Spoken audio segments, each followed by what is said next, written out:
بسم اللہ الرحمن الرحیم۔ معزز سامعین کرام، سب سے پہلے میں آپ سے مبارکباد دوں کہ آپ نے اپنے قیمتی وقت کو نکال کر ہندوستان کے تعلق سے کچھ جانکاری حاصل کرنے کے لیے یہاں آپ جمع ہوئے۔ یہ جذبہ ہر بوڑھے، ہر جوان اور ہر بچے کے اندر ہونا چاہیے۔ یہ تقریب سال میں 2 مرتبہ آتی ہے، ایک اگست کے مہینے میں اور 1 جنوری کے مہینے میں۔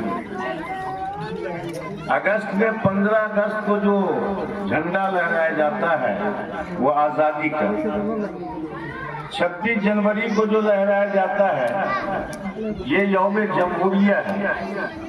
جمہوریت کے مطلب کو پہلے سمجھنے کی ضرورت ہے۔ 1947 میں ہمارا دیش کتنی قربانیوں کے بعد آزاد ہوا۔ اب کم و بیش اس سے کوئی بھی انسان ناآشنا نہیں ہے۔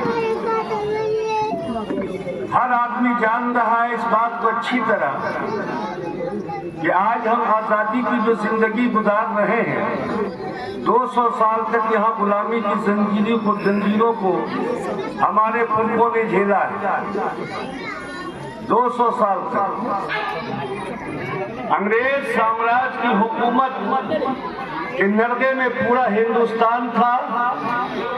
انگریز سامراج اپنے قوانین کے مطابق ہندوستان کے نظام کو چلانا چاہ رہا تھا ہی نہیں بلکہ چلا رہا تھا، جس سے مسلمانوں کو بھی پریشانیاں ہو رہی تھی اور ہمارے برادر وطن ہندو بھائیوں کو بھی پریشانیاں ہو رہی تھی۔ تاریخ بڑی لمبی ہے، بڑی جدوجہد کے بعد، بڑی کوششوں کے بعد ایک لاہ عمل تیار کیا گیا۔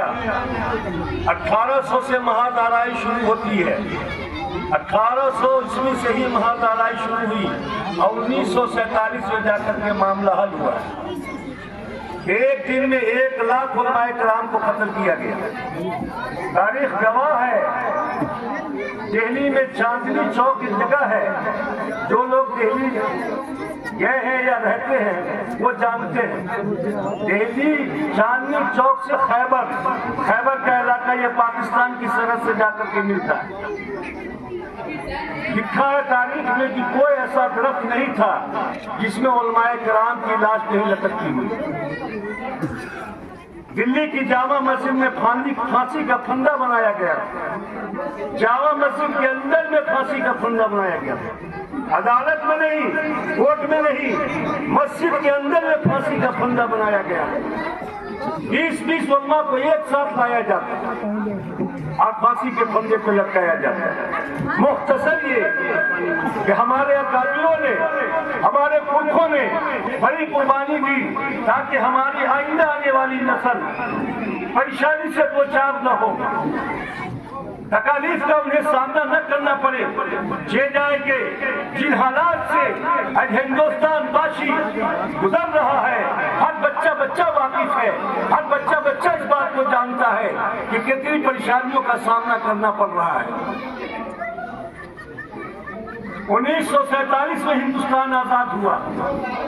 1946 میں آزادی سے پہلے بڑوں نے ایک کمیٹی تشکیل کی کہ ہم جب ہندوستان کو اپنے قبضے میں لیں گے، ہماری جب حکومت ہوگی، ہمارا ملک کیسے چلے گا، ہمارے ملک کا نظام کیا ہوگا، ہمارے ملک کا آئین کیا ہوگا، ہمارے ملک کا دستور کیا ہوگا، جس کی بنیاد پر ہمارے ملک کا نظام بہتر سے بہتر انداز میں چل سکے۔ 1946 میں دستور ساز ایک کمیٹی تشکیل دی گئی جس کے صدر ڈاکٹر راجندر پرساد کو بنایا گیا اور 299 افراد، ایک دو نہیں، 299 افراد کی کمیٹی بنائی گئی۔ اس میں ہندو بھی تھے، مسلمان بھی تھے، اور اس 299 افراد میں ایک قانون ساز کمیٹی بنائی گئی جس کے صدر ڈاکٹر بھیم راؤ امبیڈکر ہوئے، ڈاکٹر بھیم راؤ امبیڈکر ہوئے، اور 395 دفعات ہندوستان کی لکھی گئی۔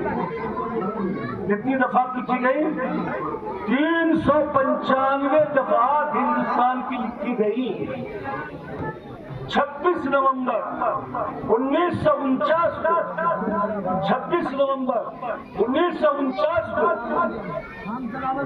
یہ جو دفعات لکھی گئی، ہندوستان کا جو قانون بنایا گیا پورے بھارتیوں پہ نافذ کر دیا گیا۔ 26 جنوری 1949 کو ہندوستان کا قانون پورے بھارتیوں پر نافذ قرار کر دیا گیا۔ 2015 سے 26 نومبر کو بھی خوشی منائی جاتی ہے، یوم قانون کے طور پر، یوم ضابطے کے طور پر۔ اس طرح سے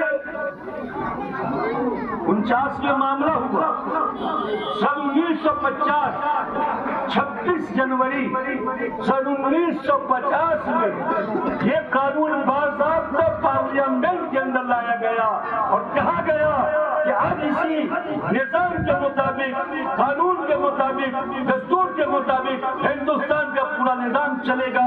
ہندوستان جمہوری ملک ہے جہاں کسی ایک کی حکومت نہیں ہو سکتی، ہندو بھی رہے گا، مسلمان بھی رہے گا، سکھ بھی رہے گا، ہریجن بھی رہے گا، آدی واسی بھی رہے گا، سب کو اپنے اپنے اعتبار سے اپنا کام کرنے کی مکمل آزادی ہے، مکمل آزادی۔ ہندو ہولی منائے گا کوئی نہیں روک سکتا ہے، ہندو دیپاولی منائے گا کوئی نہیں روک سکتا ہے، ہندو چھٹ منائے گا کوئی نہیں روک سکتا ہے۔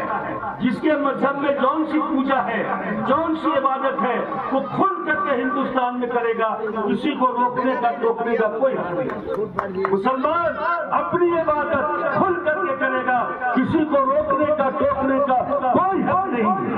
لیکن آج اس مارکیٹ پرستی کے زمانے میں، اس نازک دور میں کچھ پراگنڈا شہر کے لوگوں نے، دشمن عناصروں نے اتحاد کو کالا داغ رکھنے کی کوشش کیا۔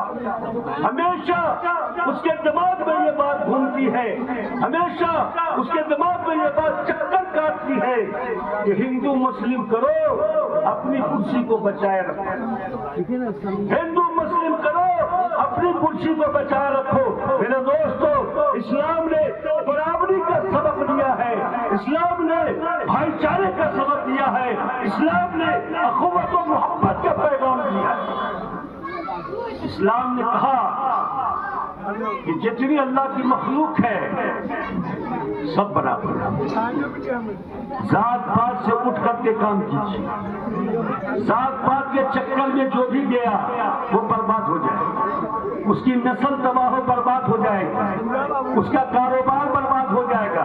ایجوکیشن کی طرف دھیان دیجیے، اپنی تعلیم کی طرف دھیان دیجیے، تعلیم کے اوپر محنت کیجیے، اپنے بچوں کا اعلیٰ ذہن بنائیے، اعلیٰ تعلیم دیجیے، ڈاکٹر بنائیے، انجینئر بنائیے، پروفیسر بنائیے، ڈی ایم بنائیے، ایس ٹی بنائیے، ٹی ایس ٹی بنائیے، یا بنائیے۔